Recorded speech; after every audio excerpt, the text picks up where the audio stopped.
Hello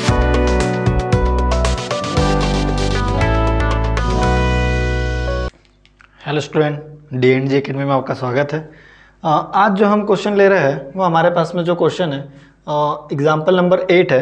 actually ये example number 8 है और find the HCF and LCM of 6, 72 and 120। हमको जो LCM निकालना है और HCF निकालना है, किसका किसका निकालना है, 6, 72 और 120।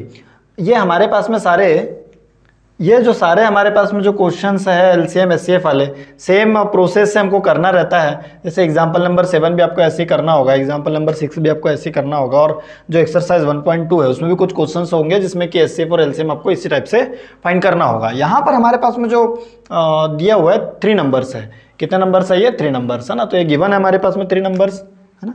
ये हो गया हमारे पास में गिवन क्या हो गया? नंबर्स है ना। ये नंबर्स कौन हो गया हमारे पास में? नंबर्स हो गया हमारे पास में 6, 72 एंड 120। ये हमारे पास में गिवन नंबर्स हैं, हमको फाइंड करना है ना। हमारे पास में फाइंड आउट क्या है? तो हमारा फाइंड आउट है HCF एंड LCM। जब हमको HCF निकालना होता है तो हम क्या करते हैं? प्राइम फैक्टराइजेशन मेथड से निकालते हैं, है ना। प्राइम फैक्टराइजेशन मेथड से ही बोला है इसमें। तो हम क्या करते हैं HCF निकालते समय कि ये जो नंबर्स दिए होते हैं इन सभी का हम सेपरेटली, है ना, सेपरेट फैक्टर से निकालते हैं, है ना। देखिए कैसे हमारे पास में जैसे HCF निकालना है तो हम फॉर HCF, है ना, हम HCF के लिए करेंगे अभी क्वेश्चन को सॉल्व। तो फॉर HCF क्या होगा हमारे पास में? हम पहले 6 का निकालेंगे, है ना। 6 से क्या हम फैक्टर्स निकालते हैं। तो 6 के फैक्टर्स क्या होगा भाई? देखो जो भी नंबर के लास्ट में 0, 2, 6, 8 आते हैं उसमें 2 से डिवाइड जाता है। तो यहाँ पर जैसे कि हमारे पास में 6 है तो 2 से डिवाइड जाएगा, तो 2 3 क्या हो गया? 6 हो गया। अब यहाँ पे हमारे पास में 3 नंबर है ना, 3 है, 3 में 2 से डिवाइड जाता नहीं है। तो अब 2 ही हमारे पास में फैक्टराइजेशन मेथड में 2 ही सबसे छोटा नंबर होता है ना, फैक्टर्स निकालने के लिए। अब 2 से तो डिवाइड जा नहीं रहा, मीन्स कि किससे जाएगा? 3 से जाएगा। तो 3 बन जा क्या आ गया? 1। अब यहीं पर हमारे पास में कौन आ जाता है? यहाँ पे 72 है। तो हम अब 72 के निकालेंगे फैक्टर्स। यहाँ पे भी देखिए लास्ट में क्या है? 2 है, और जिसके भी लास्ट में 0, 2, 4, 6, 8 होता है उसमें हम 2 से डिवाइड देते हैं। तो हमारे पास में 2 से हमको इसको डिवाइड देना होगा। तो 2 से डिवाइड देंगे तो क्या हो जाएगा हमारे पास में? 2 3 जा 6, और 7 में से 6 माइनस होगा तो कितना बचेगा? 1, और ये कितना बन जाएगा? 12। तो 2 6 जा 12 हो जाएगा। कितना हो जाएगा? 2 6 जा 12, है ना। अब हमारे पास में क्या आ जाता है? देखो इसके लास्ट में कितना? 6 है। लास्ट में कितना है यहाँ पे? 6। तो लास्ट में 6 होने के कारण वापस हमको इसमें किससे डिवाइड देना होगा? 2 से। तो हम देंगे 2 1 जा 2, 3 में से 2 माइनस होगा तो कितना बचेगा? 1, और ये कितना बन जाएगा? 16। तो 2 के टेबल में 16 कितने टाइम्स में आ जाता है? 8 टाइम में, है ना। तो हमारे पास में क्या हो गया? 2 8 जा 16 हो गया। अब हमारे पास में आता है 8, तो 8 भी 2 के टेबल में आता है, इसके लिए हम 2 से वापस से डिवाइड लगाएंगे। तो 2 9 जा 18 हो जाता है। अब क्या 2 के टेबल में 9 आता है? नहीं आता। तो इस केस में क्या करेंगे? हम 2 से बिग नंबर लेंगे। 2 से बिग नंबर कौन हो जाएगा हमारे पास में? 3। तो 3 से हम जब 9 में डिवाइड लगाएंगे तो 3 टाइम जाएंगे, और 3 1 जा क्या हो जाएगा यहाँ पे? 1। अब हम देंगे 120 में। अब हम किसके फैक्टर्स निकालेंगे? 120 के। देखो इसके लास्ट में 0 है, और जिसके भी लास्ट में 0, 2, 4, 6, 8 होता है हम उसमें 2 से डिवाइड लगाते हैं। तो यहाँ पे क्या हो गया? ये 2, क्योंकि 2 की डिविजिबिलिटी का रूल है ना। अब ये क्या हो जाएगा? 2 6 जा 12, क्योंकि 1 में डिवाइड जा रहा है क्या? नहीं। तो जब 2 से 1 में डिवाइड नहीं जा रहा होता है तो उसके लिए हमको यहाँ पे 0 लेना पड़ता है ना, और उसके बाद में दोनों नंबर्स ले लेंगे, और 2 6 जा क्या हो जाएगा? 12, और ये वाला क्या आ गया? 0। तो ये 60 है ना। क्या है ये? 60 है ना। 0 समझने के लिए था, ये 60 है। अब हम क्या करेंगे? 2 से डिवाइड लगाएंगे वापस से। तो ये क्या हो गया? 2 3 जा 6, और ये आ गया क्या? 0। अब वापस से 2 से डिवाइड लगाएंगे, क्यों? क्योंकि लास्ट में 0 है ना, तो हमको 2 से डिवाइड लगाना होगा। अब हम क्या हो जाएगा? 2 1 जा 2, अब 3 में से 2 जाएगा माइनस तो कितना हो जाएगा? 1। कितना आ गया? 10 आ गया, है ना। और ये क्या हो गया? 2 5 जा 10। अब यहाँ पे है 15, और 2 के टेबल में 5 लास्ट में नहीं आता है ना। तो इसके लिए 2 से डिवाइड नहीं जाएगा, तो हम 3 से ट्राई करेंगे। 3 का रूल क्या कहता है? 3 का रूल कहता है कि गिवन नंबर को प्लस करके देखो।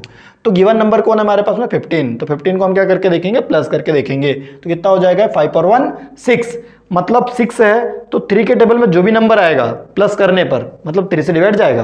तो प्लस करने पर 3 के टेबल में आ रहा है, मतलब इसमें हमको 3 से देना है। तो क्या हो जाएगा 3 5 जा 15।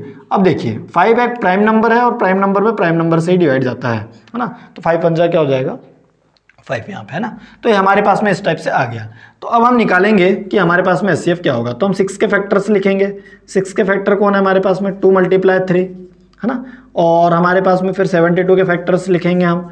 72 के फैक्टर्स क्या है 2 × 2 × 2 × 3 × 3 है ना। अब हमारे पास में नेक्स्ट जो है 120 के फैक्टर्स क्या क्या भाई हमारे पास में 2 × 2 × 2 × 3 × 5। अब जो कॉमन फैक्टर्स होंगे तो कॉमन फैक्टर्स कौन कौन है, जैसे कि यहाँ पे देखिए ये 1 ये हमारे पास में कॉमन फैक्टर है, ये 2 हमारे पास में क्या हो गया यहाँ पे कॉमन फैक्टर, और देखिए यहाँ पे 3 है ना, और यहाँ पे भी 3 है ना, और ये भी एक हमारे पास में 3 है। तो हमको जो है ये कॉमन फैक्टर मिल गया। अब यहाँ पे कोई नंबर नहीं है, तो अब यहाँ पे अगर कॉमन फैक्टर मिल भी जाए, जैसे कि ये देखिए 2 2 मिल रहे हैं, 2 2 मिल रहे हैं, कॉमन फैक्टर है ये, बट फिर भी हम उनका यूज नहीं करेंगे क्योंकि हमको तीनों में चाहिए है ना। तो दोनों में तो है 2 2, लेकिन यहाँ पे 2 है क्या नहीं है, तो हम 2 को नहीं ले सकते। 3 अब यहाँ पे है बट ना यहाँ पे है और ना यहाँ है ना, मतलब दोनों में चाहिए होगा ना, सभी में चाहिए होगा, तो ही क्या होगा हमारे पास में हम सही से मतलब उसको उसी को मानेंगे कि वो एचसीएफ निकाल पाएगा। तो यही 2 फैक्टर्स है जो इनके एचसीएफ निकाल पाते हैं है ना। अब हमारे पास में जो है हमारे पास में जो 6 72 और 120 का जो एचसीएफ होगा वो क्या होगा 2 × 3 है ना। तो अब हम क्या लिखेंगे एचसीएफ ऑफ 6 72 एंड 120 इज क्या हो जाएगा हमारे पास में 2 × 3 मीन्स कि क्या आ गया हमारे पास में 6। मतलब इनका क्या हो जाएगा एचसीएफ, इनका एचसीएफ हो जाएगा 6 72 और 120 का एचसीएफ क्या हो जाएगा 6 है ना, 2 3 जा 6 है ना, या ये समझ लीजिए कि 6 से 72 और 120 में डिवाइड जाता है ना। ठीक है, तो इसके लिए भी हमारे पास में क्या हो जाता है 6 से ही हमारा कौन बन जाता है एचसीएफ बन जाता है। लेकिन जैसे एचसीएफ हो जाता है हमको क्या निकालना होता है इसमें एलसीएम है ना, क्योंकि क्वेश्चन में एलसीएम भी बोला है हमको निकालने के लिए। तो हम क्वेश्चन में जब हमको एलसीएम बोला है निकालने के लिए तो हम एलसीएम निकालेंगे। ठीक है, अब देखिए कि एलसीएम किस प्रकार से निकालेंगे। फॉर एलसीएम है ना, एलसीएम के लिए हम क्या करते हैं, तो एलसीएम के लिए जो हम करेंगे वो क्या होगा कि सभी नंबर्स के जो है सभी नंबर को हमको इकट्ठा है ना, हमको सभी नंबर्स के इकट्ठे फैक्टर्स निकाल लेंगे 6 72 और 120 के है ना। ठीक, अब हम यहाँ पर ये नहीं देखते कि तीनों में डिवाइड जाए या ना जाए, हमको ये देखना है कि फर्स्ट वाले नंबर में किससे डिवाइड जा रहा है। तो यहाँ पे 6 है और 6 में 2 से डिवाइड जा रहा है, तो हमको सबसे पहले 2 से डिवाइड देना होगा। अब 2 से डिवाइड देंगे तो 2 3 जा 6, लेकिन अब आपने यहाँ पे 2 ले लिया है तो हमको ये भी देखना होगा कि क्या इसमें डिवाइड जा रहा है, अगर डिवाइड जाएगा तो हमको देना होगा है ना। और हम जानते हैं कि 72 में डिवाइड जाता है, तो क्या हो जाएगा 2 3 जा क्या हो गया ये 6, और 6 हो गया तो ये क्या बन गया 1 रिमेन हो गया, तो ये कितना हो गया 12, और 2 6 जा क्या हो गया 12 हो गया। वहीं पर यहाँ पे 2 6 जा 12 और ये क्या हो गया 0। अब यहाँ पे हम वापस से क्या करेंगे, ये हमारे पास में आ जाएगा कि 3 में, अब यहाँ 3 में 2 से डिवाइड नहीं जाता है लेकिन यहाँ पे जा रहा है ना, तो हमको 2 से देना होगा, ना कि यहाँ पे 3 है तो 3 से दे देंगे हम है ना, हमको 2 से ही देना होगा क्योंकि हमको सबसे पहले छोटे नंबर से देना होगा, चाहे यहाँ पे कोई भी नंबर हो चाहे यहाँ पे कोई भी नंबर हो।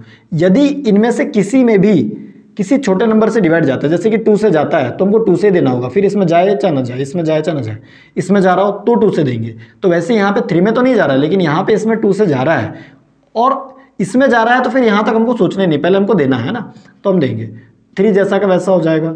2 1 जा क्या हो गया 2, और 3 में से 2 माइनस होंगे तो 1, मतलब ये 16 हो गया, 2 8 जा 16 बन जाएगा। अब देखते हैं कि इसमें भी 2 से डिवाइड जा रहा है क्या, तो हाँ जा रहा है तो हम देंगे है ना। अब क्या हो जाएगा हमारे पास में फिर से वापस से वही प्रोसेस कि क्या किसी छोटे नंबर से 3 से छोटे नंबर से डिवाइड जाएगा, तो 2 से इसमें जा रहा है और इसमें भी जा रहा है क्योंकि इसके लास्ट में 0 है और इसके लास्ट में 8 है, तो हमको 2 से देना होगा। तो हम देंगे तो 2 1 जा सॉरी यहाँ पे 3 में तो जाएगा नहीं, तो 3 को जैसा वैसा लिखना होगा हमको, और 2 9 जा क्या हो जाएगा 18 हो जाएगा क्योंकि भाई 9 टाइम में जाएगा है ना, और 2 1 जा क्या हो जाएगा यहाँ पे 2, और बचेगा कितना यहाँ पे 1, तो कितना बन गया ये 10। अब हमको 2 से 10 में देना है, तो 2 5 जा क्या होता है 10। अब देखिए क्या 2 से इसमें डिवाइड जा रहा है, नहीं इसमें तो पहले भी नहीं जा रहा था, 9 में भी नहीं जाता है, 15 में भी नहीं जाता क्योंकि इनके लास्ट में इवन नंबर्स है, सॉरी ऑड नंबर्स है। इवन नंबर्स में 2 से डिवाइड जाता है, ऑड नंबर्स में नहीं जाता है। तो अब जब 2 से नहीं जा रहा तो हमको 3 से ट्राई करना होगा, और 3 से इसमें जा रहा है तो हमको देना होगा 3 1 जा 3, इसमें भी जा रहा है 3 3 जा 9। अब 15 भी आता है 3 के टेबल में, तो 3 5 जा 15। अब 1 आ गया है तो हमको यहाँ पे कुछ नहीं करना है, यहाँ प्रोसेस स्टॉप हो गया, अब 3 है और 3 प्राइम नंबर है, तो इसको हमको इस प्रकार से 3 से भी डिवाइड देना होगा, क्योंकि 3 से 5 में डिवाइड नहीं जाता है तो 5 जैसा का वैसा हमको उतारना होगा। और फिर ये दोनों आ गए तो यहाँ प्रोसेस स्टॉप हो जाएगी। अब हमको 5 से देना होगा डिवाइड, है ना, तो क्या हो जाएगा 1 1 और 5। इस प्रकार से हमको ये हमारे पास में 5 1 जा 5, तो ये हमारे पास में क्या हो गया, ये हमारे फैक्टर से निकल गए, है ना। तो अब हमको एलसीएम निकालना है, तो एलसीएम किसका निकालना है, 6 72 और 120 का। तो एलसीएम ऑफ 6 72 एंड 120 इज क्या हो जाएगा भाई, हमारे पास में इन सभी को हमको क्या करना होगा, मल्टीप्लाई करना होगा। तो क्या क्या हो गया हमारे पास में नंबर्स, 2 के 3 फैक्टर्स हो गए, 3 के 2 फैक्टर्स हो गए और 5 का 1। 2 के 3 फैक्टर्स है हमारे पास में, 3 के 2 फैक्टर्स है और 5 का 1 फैक्टर है। अब देखिए 2 2 जा 4 और 4 2 जा 8, 8 3 जा कितना हो जाता है, 8 3 जा 8 3 जा हमारे पास में हो जाता है 24 मल्टीप्लाई। आप इसको ऐसा भी कर सकते हैं, है ना, ये हो जाएगा हमारे पास में क्या, 5 3 जा 15। अब ऐसा क्यों किया यहाँ पे, उल्टा क्यों किया, क्योंकि मल्टीप्लाई में चलता है। अब देखिए ये आ गया 8 3 जा 24। अब आप 24 से 3 में मल्टीप्लाई करेंगे तो एक बड़ा नंबर आएगा, है ना, और यहाँ पर आपको कहीं ना कहीं प्रॉब्लम होंगी, ठीक है। तो इसलिए हम क्या करते हैं कि उसको सिंप्लीफाई कर लेते हैं, कि हम इधर साइड से देख करके देख लेते हैं कि क्या छोटा नंबर आ रहा है 15 और हमको 15 का टेबल लर्न होता है। तो ये 15 का टेबल लर्न होता है, इसके लिए हमको ऐसे देखना होता है कि जो नंबर हमको लर्न हो, टेबल लर्न हो, उन्हीं से हम डिवाइड देते हैं। देखिए अब मल्टीप्लाई कर दे, क्योंकि अब हमको ईजी हो जाएगा, क्योंकि हमको 15 का टेबल याद है ना। तो 15 4 जा क्या होता है हमारे पास में 60 का क्या आ जाएगा 0 और कैरी कितना हो जाएगा 6 और 15 2 जा क्या हो जाएगा हमारे पास में, ये हो जाएगा हमारे पास में 15 2 जा 30 और 30 में 6 प्लस करेंगे तो कितना आ जाएगा 36, है ना। तो इस प्रकार से इजी हो जाता है। अगर आप 24 का मल्टीप्लाई 3 में करते तो भी आपका आंसर आता, है ना, तो भी हमारे पास में क्या 72 आता। फिर आप 72 का मल्टीप्लाई करते 5 में, फिर 360 आता। तो 72 यहाँ 24 से 3 में मल्टीप्लाई करने पर आपको टाइम जाता आपका, या लगता आपको ज़्यादा टाइम, और उसके बाद में 72 का 5 में करना होता। उससे बेटर क्या कि 24 पर स्टॉप कर दिया और 3 5 जा 15 कर दिया, 15 का टेबल आता है तो आपने फट से कर लिया। हाँ, आपको अलग से कहीं पर मल्टीप्लाई करने की आवश्यकता नहीं पड़ती है। तो इस प्रकार से हमारे पास में यहाँ पे ये एलसीएम और एचसीएफ निकल जाते हैं, है ना। ये हमारे पास में एग्जाम्पल नंबर 8 था, जिसके हमको एलसीएम और एचसीएफ फाइंड करने थे, है ना। तो इस प्रकार से हम इसके एलसीएम और एचसीएफ को फाइंड कर सकते हैं। तो एचसीएफ आपको समझ में आया कि जब हम अलग अलग फैक्टर्स निकालते हैं तो उसको हम एचसीएफ कहेंगे, और जब हम साथ में फैक्टर्स निकालते हैं, है ना, और उसका जो फैक्टर्स का जो मल्टीप्लाई आता है तो उसको हम क्या कहते हैं, एलसीएम कहते हैं। तो 6 72 और 120 का एलसीएम 360 है, और जो हमारे पास में 6 72 और 120 का जो एचसीएफ होगा वो कौन होगा, 6 होगा। तो ये हमारे पास में इस प्रकार से क्वेश्चन है।